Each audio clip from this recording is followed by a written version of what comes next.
Let's use in this example a network switch and walk through all of the people that might touch the building of a security control. Security controls are important to all environments, not just the federal government.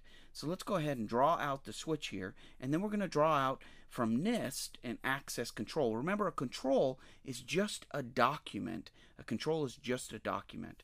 And so that control is created typically by the security team, organizational specific perhaps, or they pull it from NIST.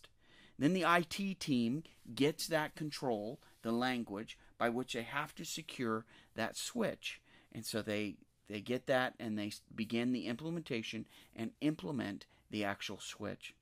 Following the IT folks, usually there is an independent penetration test environment that will test the worthiness of the implementation of the control. So they want to make sure, remember, they're in the top. The security team created the standards by which the the switch should be implemented, right? That means turn off this port, turn on that port, turn on this function, turn off that function, those type of things.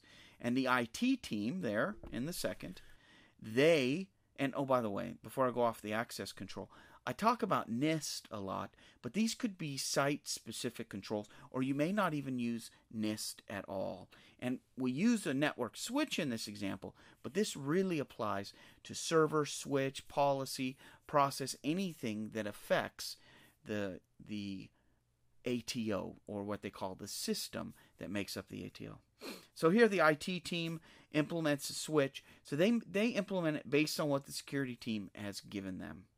Then down there at the bottom, the pen test is usually done by an independent agency or organization within the same environment that tests all of the standards that the security team declared to make sure that the IT team didn't miss anything.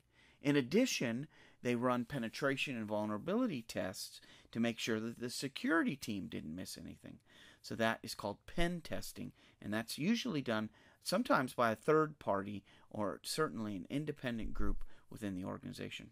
And then the network switch is secured to that security standard, and it will stay secure as long as we run continuous monitoring on it to make sure nothing is in there making changes, or nobody is in there making changes.